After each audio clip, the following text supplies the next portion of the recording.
Et bonjour Gandhi. Alors, tu aimes les humains? On dirait, hein? On dirait que tu aimes bien les humains. Hein? On dirait que tu aimes bien les humains. Oh oui. Oui, on s'aime bien, ça, absolument. Et les filles là derrière, pourquoi elles ne viennent pas? Pourquoi elles ne viennent pas? On va voir? Allez. Hein? Allez, Margot Bella, vous avez pas envie de venir? Voilà, les amis, aujourd'hui, je voulais entamer de nouveau le discours au niveau de comment s'alimenter, comment trouver une bonne nutrition.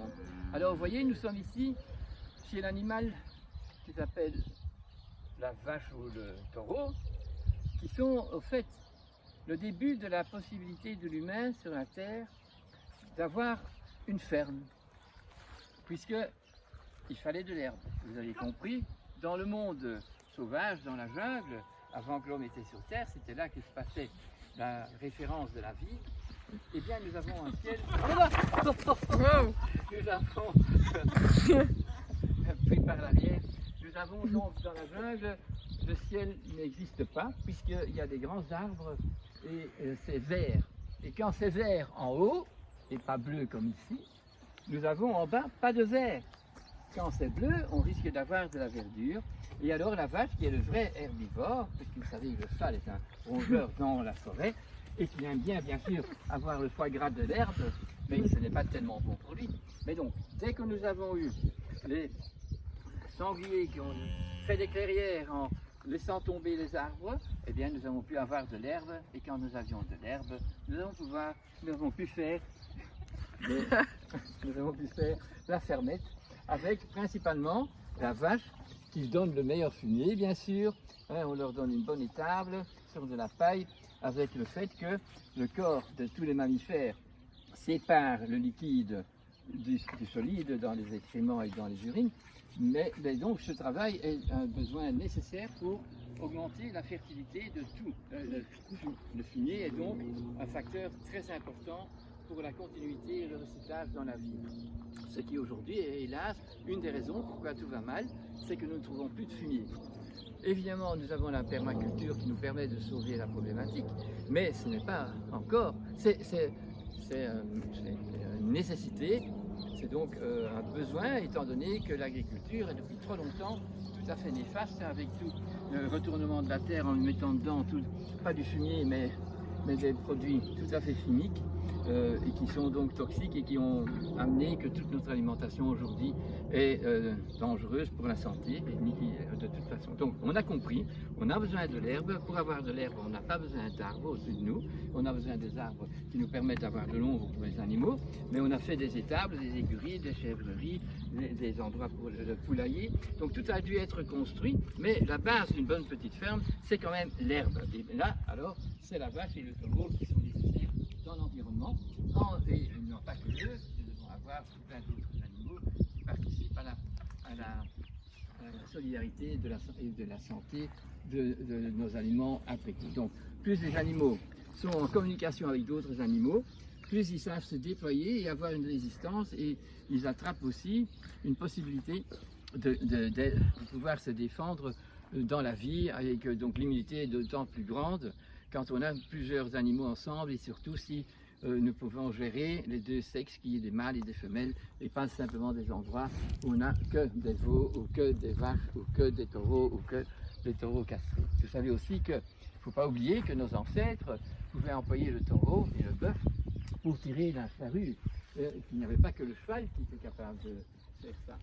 Nous avons eu tout un temps des humains qui étaient capables de parler aux vaches, pas comme maintenant, où on les met par 200 ou par 500 sur du béton, qu'on les fait sortir les vaches pour les traire automatiquement dans un système moderne. Donc vous voyez qu'une fois qu'on a dévié de l'amour de la vie, eh bien, nous tombons dans l'exécution, dans l'exploitation pour avoir des produits, mais tout ce qu'on fait, une fois qu'on est dans les exploitations, c'est toujours toxique et c'est toujours malsain, et ça enlève aux enfants d'aujourd'hui de pouvoir voir comment les animaux sont si bien ensemble, si les humains sont des gens qui respectent chaque animal, qui sont sous leur responsabilité, que chacun a son nom, Et dès qu'on a donné un nom, eh bien, ça devient un rapport affectif, chaleureux, et donc il nous pousse vraiment à tout faire ce qu'il faut pour qu'il soit heureux. Donc alors on cherche le bon foin, et le bon foin, c'est pas un foin emballé dans du plastique. Aujourd'hui, de nouveau, tous les noms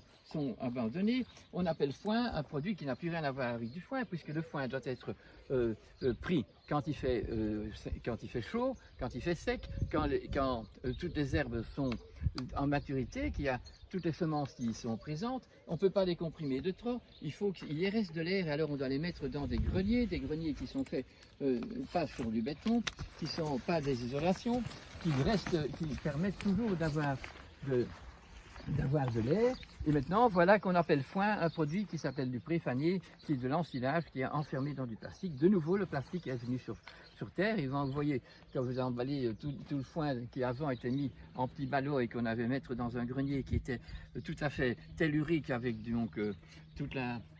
pas de béton en dessous, pas de cage de Faraday, mais une aération, c'était du bois et des briques. Nous avons perdu toutes ces connaissances qu'avaient nos ancêtres. Ils étaient peut-être analphabètes, mais au moins ils savaient parler aux animaux et aux plantes, tandis que nous sommes des bêtes alpha, mais vraiment avec notre bête alpha, on n'est même pas aussi intelligent que les animaux, puisqu'on a abandonné notre intelligence animale qui est dite dès qu'on est né, qui a les 5 sens. On a oublié qu'on a un 6e sens, celui de pouvoir aller dans l'imagination, et par l'imagination rentrer dans la connaissance universelle, dans la connaissance de certaines facettes de la vérité que nous pouvons mettre sur terre. Ça a été fait, nous pouvons suivre les connaissances que nos ancêtres ont appliquées, mais depuis plus de 50 ans, nous voyons ici que sur Terre, nous n'avons que des exploitations, que de la production économiquement rentable, et que nous avons perdu ce rapport absolument nécessaire pour faire que la vie soit ici quelque chose de beau. Donc comment allons-nous arriver à éveiller chez les jeunes d'aujourd'hui, tout autant que chez les plus vieux, puisque c'est eux qui ont travaillé à produire plutôt qu'à aimer et à relier la santé avec la terre et le ciel. Nous devons donc vraiment nous mettre à comprendre qu'il y a eu déjà sur Terre des connaissances qui ont été appliquées et que maintenant nous n'appliquons plus rien qui correspond à une connaissance qui pourrait être connectée avec notre but existentiel d'humain et qui pourrait être connectée avec les valeurs que la nature nous montre autour de nous. Et que nous pouvons savoir donc que tous les animaux sont toujours prêts à suivre l'humain. Et ce n'est que quand ils vous répondent avec amour que vous savez que vous avez donné de l'amour. Mais ce n'est pas parce que vous avez tous ces animaux qui sont par centaines enfermés comme des prisonniers du temps de Hitler, eh bien ceux-là aussi sont encore gentils avec vous. Mais ils n'ont pas la possibilité de démontrer qu'ils sont vraiment dans une unité avec nous. Comment faire pour arriver à cette unité? Eh bien, c'est d'arrêter d'isoler les animaux dans des entreprises productives et où tout n'est pas en rapport. Donc vous savez qu'ici, vous avez des poules. Vous avez vu que la vache qui est la seule qui fait des bousses de vache qui sont très grasses comme le lait qui est gras, qui fait des bons fromages très gras, qui font des veaux très gras, eh bien ça peut engraisser la prairie. Tandis que les crottins du cheval, là où le cheval a fait son crottin, eh bien c'est un endroit qui ne fera plus pousser de bonnes herbes, parce que le cheval a besoin d'herbes très en tige, avec beaucoup de fibres, avec beaucoup de silice, tandis que la vache, elle prend des épinards bien gras, et le cheval, avec ça, il peut faire beaucoup de maladies, parce qu'il n'est pas fait pour ça. Mais bien sûr, c'est intéressant, c'est intéressant pour le cheval de manger, comme pour nous, c'est intéressant de boire du whisky, mais il faut le faire d'une certaine façon avec la connaissance de ce que ces spiritueux nous donnent, nous permettent de le faire en compagnie avec certaines personnes à certains moments, et que ce n'est pas à boire sans connaissance du fond. Tandis que maintenant, bon, on va boire du coca, on va boire du Fanta et c'est jamais bon, mais on considère ça meilleur que le vin ou que la bière. Mais bon, le tout est de bien faire sa bière, bien faire son vin, et surtout d'avoir autour de nous un rapport qui permet de connecter tout le monde, de voir que rien n'est séparé et que comme ça nous arrivons à ce qu'on peut appeler l'amour universel. Et bien sûr, ces animaux sont solides, sont grands et qu'il faut toujours être prêt savoir que parfois un petit accident peut se passer. Mais ici au moins il y a confiance. Et quand il y a confiance, c'est qu'il y a ce qu'il faut entre nous. Et voilà, quand les chevaux arrivent, les vaches sont contentes. Maintenant, les chevaux sont mis autre part, mais ils peuvent venir. Et la relation est faite. Donc, plus il y a des relations, plus nous pensons que nous pouvons arriver à faire de cette terre quelque chose qui est magnifique. Mais voilà, que nous voyons que partout, dans tous les pays aujourd'hui, où il y a tous ces gens qui doivent fuir leur pays puisque c'est des dictatures et c'est de maltraitance. Il y a tout plein d'enfants qui meurent de faim. Eh bien, nous ne pouvons pas tolérer ça. Et pour cela, il faut que chacun pour soi commence à faire un pas vers le terroir où ils habitent et vers la reconnaissance et la connaissance de ce qui y pousse et pourquoi ça y pousse. Et de pouvoir savoir que nos ancêtres qui n'avaient pas encore des médicaments chimiques savaient se débrouiller avec des plantes parce qu'ils les connaissaient au moins. Mais nous, on ne connaît plus rien de la nature. Et on doit essayer de reprendre ce discours avec la nature et j'espère que je vous ai invité à le faire, que vous avez compris. Bon, je pensais vous donner un cours sur l'alimentation, mais je ne pense pas que ce sera fait. Mais ben, quand même, on va vous montrer le schéma qu'il faut quand même comprendre. Quand on est mammifère, et surtout mammifère supérieur, même omnivore, nous devons manger des produits qui ont tout un temps pu grandir, donc des germes qui grandissent, qui arrivent à un certain moment à leur néantropie. Néantropie, c'est au moment où ils sont dans le meilleur du meilleur. Et si on ne les a pas mangés à temps, ben, ils doivent aller dans la putréfaction, dans la dégénérescence, qui est le recyclage. Mais nous avons cette ligne-là. Donc l'animal qui est en bonne santé, l'homme qui est en bonne santé, il mange les meilleures des choses qui sont mises là, au niveau de végétaux, tout autant qu'au niveau des produits animaux. Mais il doit être dans cette activité-là. S'il n'est pas bien, vous voyez votre chien qui mange des croquettes qui ne court pas assez, mais quand il est dans la pharmacie de mon Dieu, eh bien, il va manger des germes et quand vous avez mal à l'estomac, on va vous donner une pomme qu'on a râpée, qu'on a laissé oxyder, qui est déjà dans cette phase-là, parce que cette énergie-là, c'est l'énergie de la guérison. Donc quand on est en bonne santé, on n'a pas besoin de ces deux trucs-là, mais si vous avez mal à l'estomac, vous ne voulez pas manger une pomme qui est bien fraîche, parce que vous voyez votre frère manger la pomme, vous avez déjà des crampes à votre estomac, parce que votre estomac n'est pas en ordre. Voilà, donc les choses qui sont trop mûres, les choses qui sont pas encore mûres, peuvent nous aider à nous guérir, et une fois qu'on est guéri, on est dans cette zone-là. Il faut savoir que le produit qui reste horizontal, c'est un produit mort, c'est plastique, c'est tout ce qu'on vend aujourd'hui quand on a dit une alimentation pour vache, une alimentation pour le chien, pour le chat. Tout ça, ce sont des produits qui ne répondent pas du tout à ce cycle que la nature demande et qui permet de faire un recyclage et d'avoir tous les jours une amélioration parce que nous répondons aux lois de la nature, aux lois du corps que les corps ont. Le corps est donc de la matière animée, donc une âme dedans, une anima, un mouvement de fonction physiologique que la nature nous a donné et donc ça s'est créé. Votre corps travaille au mieux du possible dès qu'on ne le trahit pas. Et si on est malade, c'est qu'on a trahi notre corps.